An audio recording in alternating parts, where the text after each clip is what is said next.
So we got some season 3 brand new information. These could obviously be fake episode names and listings, of course, but just take everything you hear with a grain of salt.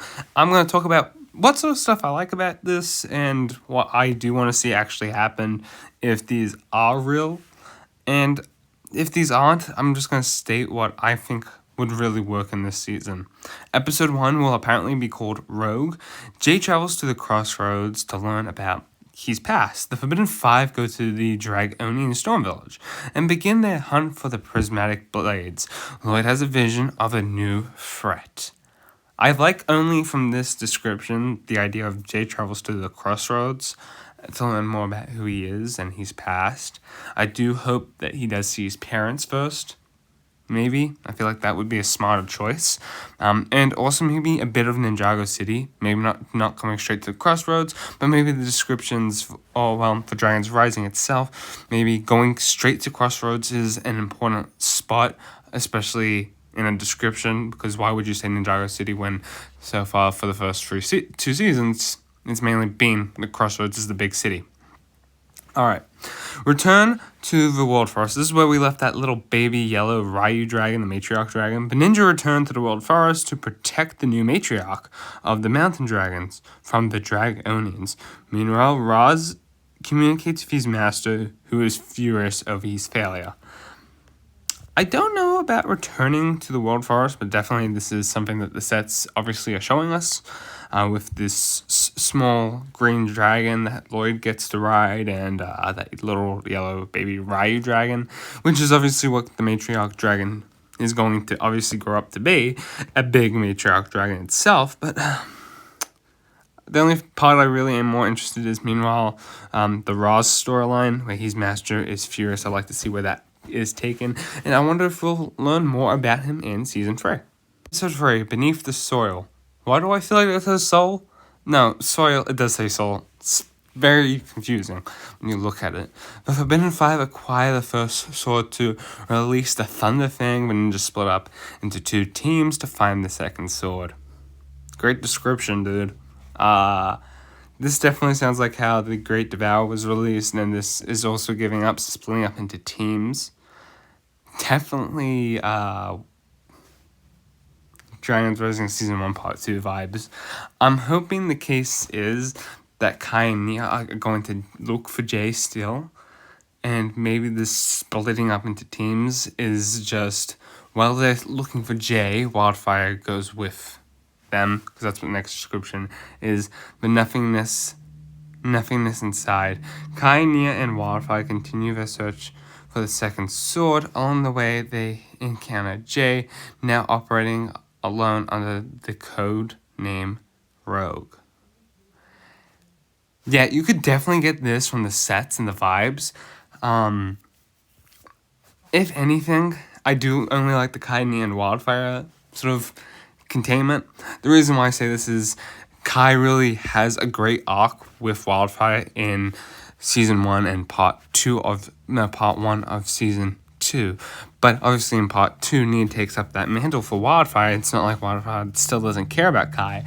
We've seen she definitely sees him as a father figure, as her master. So definitely Nia has also stepped into that role, and I can't wait to see what's next in this family sort of duo, because I feel like Wildfire is now just a part of Kai and Nia's family, which is really great to hear. I don't want to get my hopes up because I like the episode name, Are We Compatible?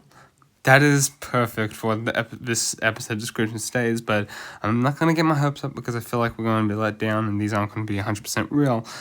Let me explain why. We are compatible. Cole, Lloyd, Sora, Zane clash with the Dragonian army, but are saved by an old friend, Pixel, who has rebuilt herself. Meanwhile, Noct plans to hunt down Roz.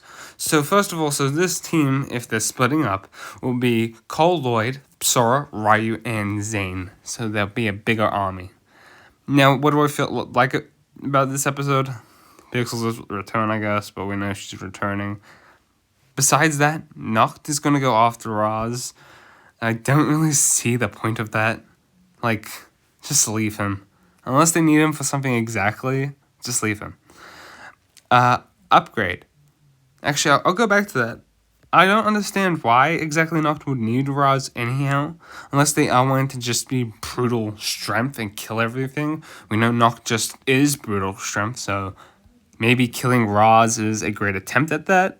I don't exactly know. Anyhow, episode 6 will be upgraded with the second sword and the third sword in their possession. The Forbidden Five return to the Storm Village. Meanwhile, Pixel builds Zane a new body after being damaged in battle. Nope.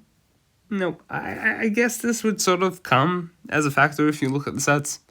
But I'm hoping this isn't the reason why in the show he's damaged. I'm hoping there's an actual reason. Maybe Zane just needs a bigger body to acquire to be able to do something quickly. Maybe his actual body physically moves into that, like a mech. Who's to say? But really hoping he's not damaged. I would hate that. Especially if the ninja all walk unscathed. Say, for example, it's all shadow spin they're doing. And let's say Zane gets hit down and the rest of the ninja get hit down. Can one of them at least walk away with a broken arm or something? Guess not.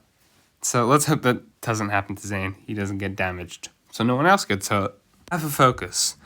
The Forbidden Five obtain the fourth sword after attacking the realm of Lee. Lloyd's vision reveals the existence of an equal opposite force to Thunderfang. Interesting. Kind of don't understand Lloyd's vision, but he's obviously getting more control. The realm of Lee will be explored. Interesting. I feel like that's just a throwaway just to put out a realm. But who's to say? Enter the underworld. Now, if this is going to be the underworld's first, like, we're going to see for the first time in Dragon's Rising, and first time in a long while, this will be very interesting. The Forbidden Five learn the location of the prismatic blade, and the ninja now reunite, making their way to the Archdragon of Focus. The matriarch, right? Not the... Yeah, that's the matriarch. But that's interesting. The final blade. Lloyd seeks aid from the Source Dragons, which I think that's actually really cool. Him actually seeking out help. While an encounter with Moro caused Eren to question his decisions.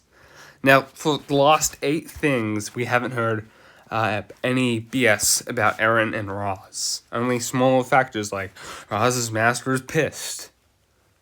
Noct wants to go off the Roz. Eren encountering Moro, as much as I like that, it's not going to happen. And from what we've heard, Eren's journey is going to be a long, equated story.